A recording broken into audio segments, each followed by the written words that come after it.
Okay, we'll just talk about your windows. We're just going to demonstrate this back window. Fly screens are at the back, okay, and then in front of them is your privacy screens, which go down in increments right down to the full privacy. To open the windows, just turn the little buckles on the side, push out, turn the knuckle, and then it'll stay there. If you just want to leave your windows open during the night to let a little bit of air in, just a half lock, you can still get a little bit of air in through the night, or full lockdown, lock down, nip the buckle up, and that's it. All the other windows are exactly the same, just different sizes. So we'll just talk about your fridge first of all. Dometic fridge, 3-way, mains electric, 240, 12 volt, source from the engine, 12 volt, and gas.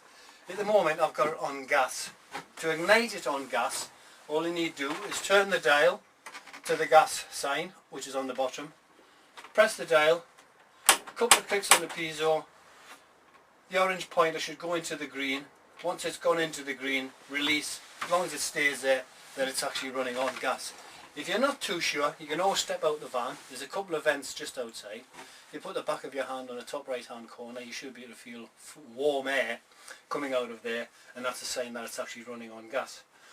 To turn it back onto mains, which most people do because they're on sites and you're going to use their electricity and not your gas, turn the dial to electric. As you can see there, it's now working as a domestic fridge, 240 volt, that's it.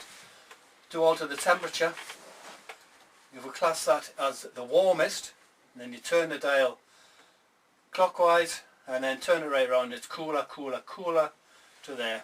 Okay, there's no control over the freezer box, that goes to about -12 or around about there, but you do have control over the temperature. Probably go about halfway, and then once you get to your destination you can adjust either up or down. Just before you leave site or you leave home, if you turn it on to battery, just turn it down to there, and then whilst you're driving you'll get a 12 volt source from your engine, which keeps your fridge chilled until you get to your destination. Once you get to your destination, then you can change that either to mains, 240 volt, or gas, depending on where you are. And there's your fridge. Okay, the lock, most of these fridges are the similar type, it slides across, that's your travel lock, and then to open, like so. Okay, we'll just talk about the cooker, okay, briefly. It's a normal domestic cooker, 3-burner hob, okay. To ignite, just turn the gas taps, press on the igniter, and there we go, it fires up straight away. Once you release it should stay alight. Switch off, then we're going to the grill. Same as the top, press on the igniter, there we go, there's your grill burning away, so you can have your toast or your bacon sandwiches in the morning. And then we'll switch that off, and then finally you've got the oven, same, turn the oven on to full, press the igniter, there we go, that's ignited, press and release, switch off again, and then finally at the bottom of the cooker there's room there for pots, pans, or whatever you like to store in there. There is a couple of isolation taps just on the left hand side as you look in. They are for basically the technicians. If anything goes wrong with either the cooker or the fridge, they can isolate that part and take the part away and replace it or fix it. There is a drop hole there, just at there. It has a danger mark on it. Try not to cover them, because obviously, as most people do know, propane gas is heavier than air and it will sink to the bottom and it needs a place to sink away. Thank you.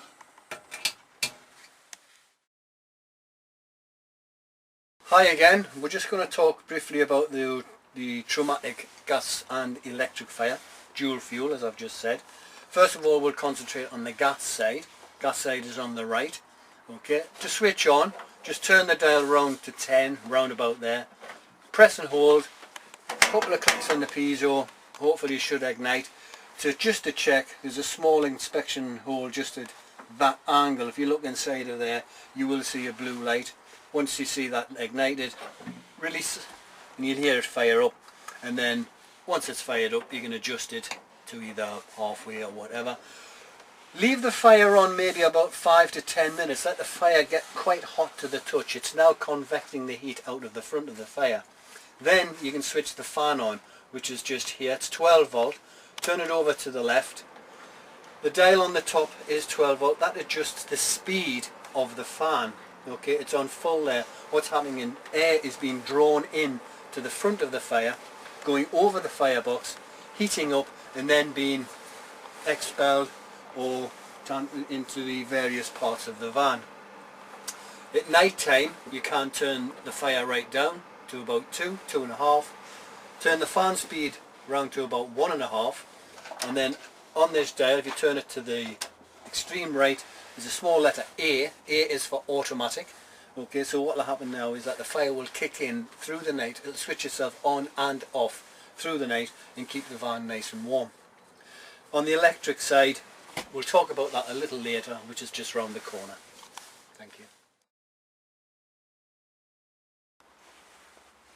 Hi again. We're still going to talk about this traumatic fire. We've done the gas side, so now we'd like to talk about the electric side of the fire. If you look at these two switches at the top, the right one is the power switch for this control.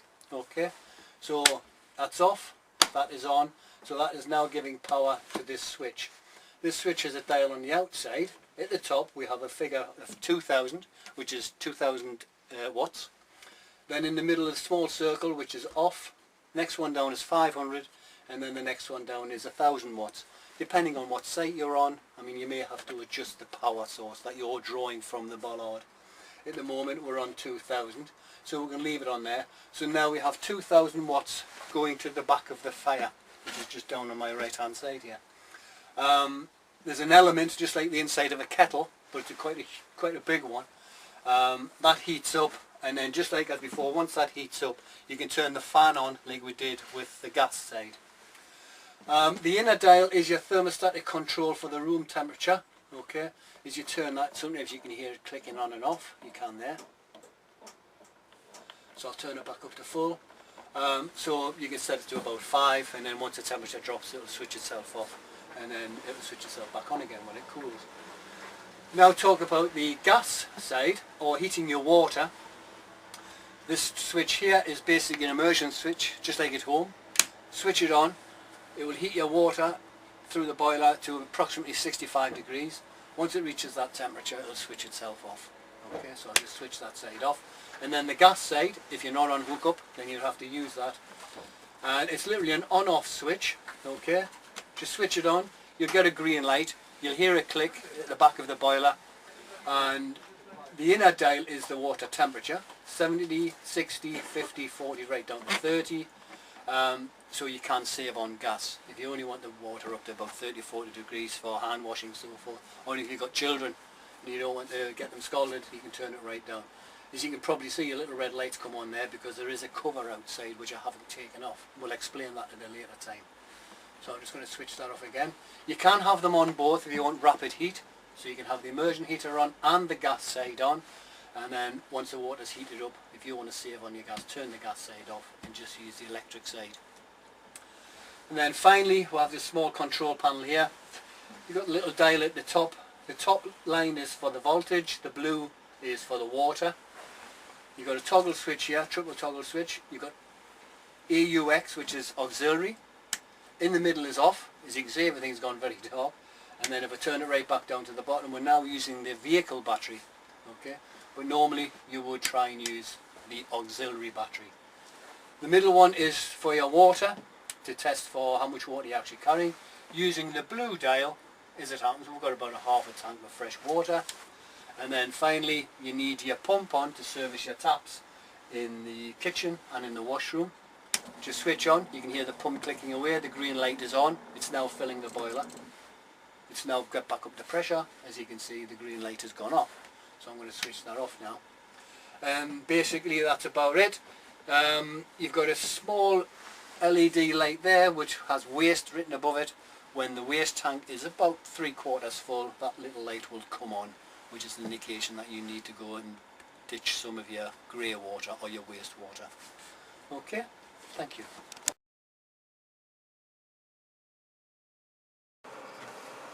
Hi again, we're going to do the Thetford toilet. Okay, so there's your toilet, lid, seat. And to flush, as you can see, you've got the button on the side.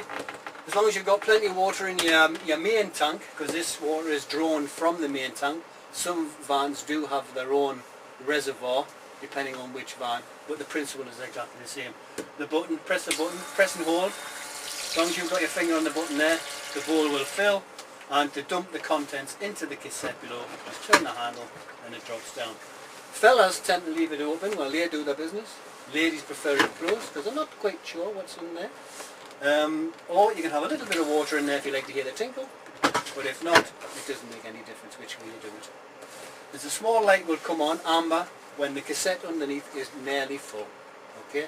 Usually takes maybe 2 days to fill a cassette. Drop the toilet seat when not in use.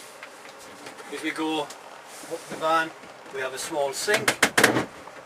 Okay, normal sink. And a couple of cabinets, sink plugs and what have you. Obviously opaque window there. And then the shower behind me. I won't demonstrate the shower for obvious reasons because we don't want to get everything wet. But it's a normal mixer tap just like the kitchen tap. And the only thing you need to remember is that there is only 10 litres of water available in the boiler at any one time. We'll talk a little bit more about that later.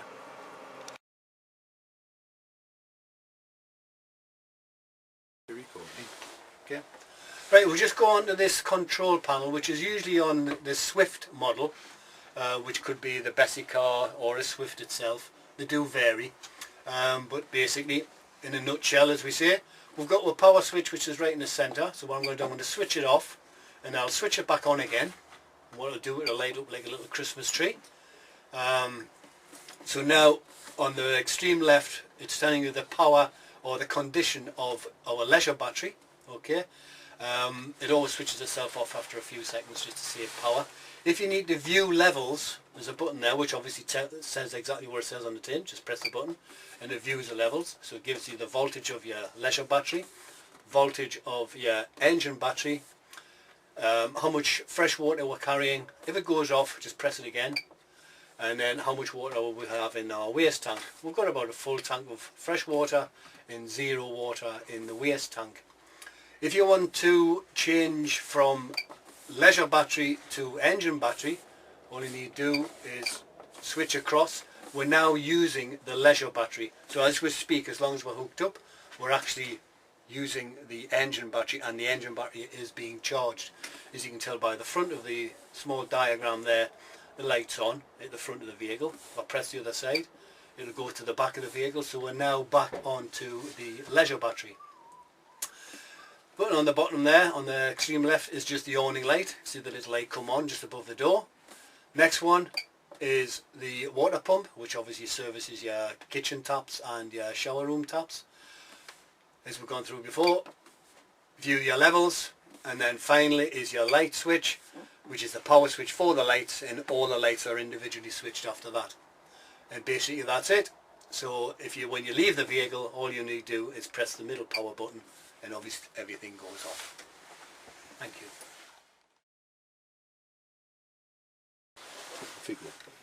Hiya, it's me again.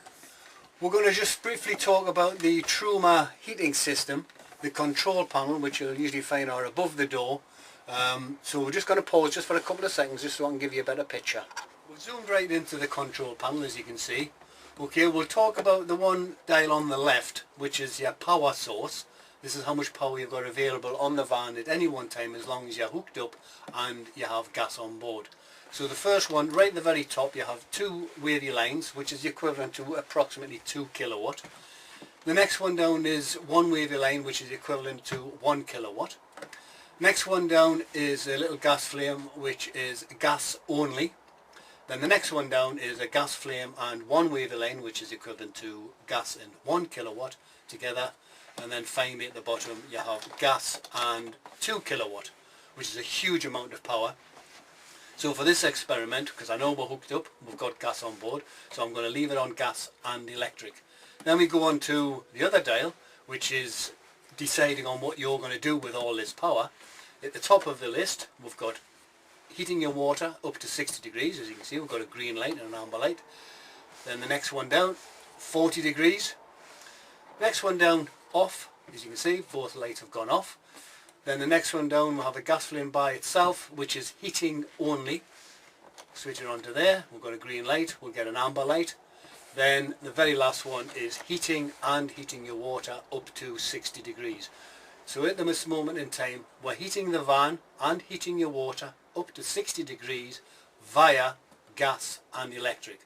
Most people tend to use the electric only when they're on hookup, so all you need to do is just turn the dial right the way around to 2 kilowatt. So we're using 2 kilowatt from the bollard, but we're heating the van and heating your water up to 60 degrees. And like I said, you can vary that if you just want to heat your water or if you just want to heat your van only via electric. So it's just a combination of just using the left hand dial for your power source. Simple as that. Thank you.